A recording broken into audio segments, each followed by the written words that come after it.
So this one's really interesting because she's scored 100% on movement, but she had no power. No matter what she's doing with her bowling, she's always going to just fluff it out. Yeah, that's kind of what we would expect, isn't it? Exactly, but the only thing we're going to worry about is her breathing quality. She has had a cold ahead of testing, and I think she's asthmatic.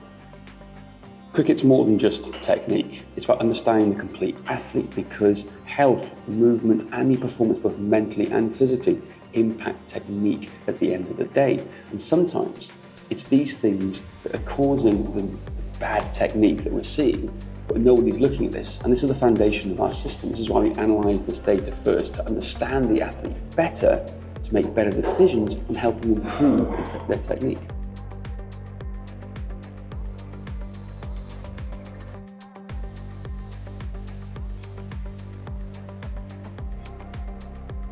So the thing with data is how you use it. It's not just about collecting it.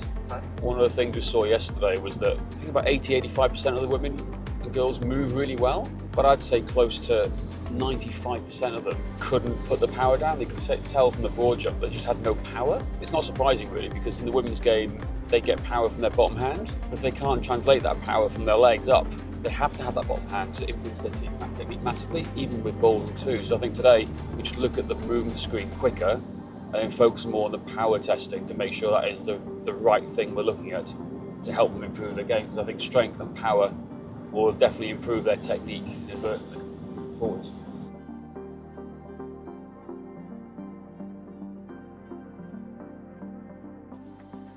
This is hilarious. We didn't expect the whole football match with Hanover's X9 playing today as we're coming to the play cricket. So it's a bit of a trek all the way around the arena. But I tell you what, football fans are way cooler and better in Germany. The crowd is pumping in there, it's absolutely mental.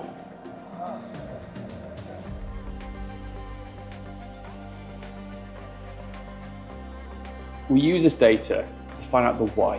Why are people struggling with their technique? Because once we know the why, then we can identify and understand how do we do the how and how do we fix it. That's the biggest thing I think a lot of people miss is they go focused and straight onto technique and doing the drills the correct technique, but people always struggle when they're trying to do it. That's the hardest thing. If we understand the why, we can make everything else so much easier. But the power of the system is the data and the feedback loop, because the data informs the coaches can inform and work with the players better, but the players have a better understanding of where they're at in their learning process, particularly the youngsters coming through, because a lot of this is new.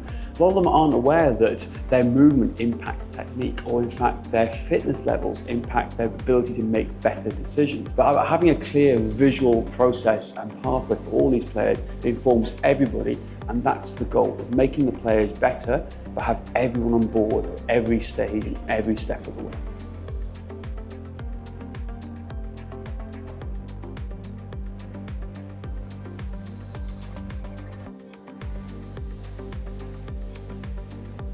Every player is unique. They have a unique health profile, movement profile, performance profile in terms of mindset and fitness, and also a nutrition profile.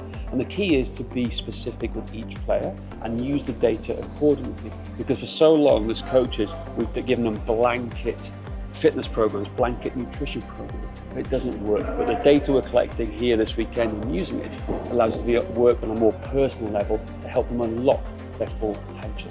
So I encourage all athletes out there, think down to the minute details. It's your personal profile that matters to unlocking true athletic performance.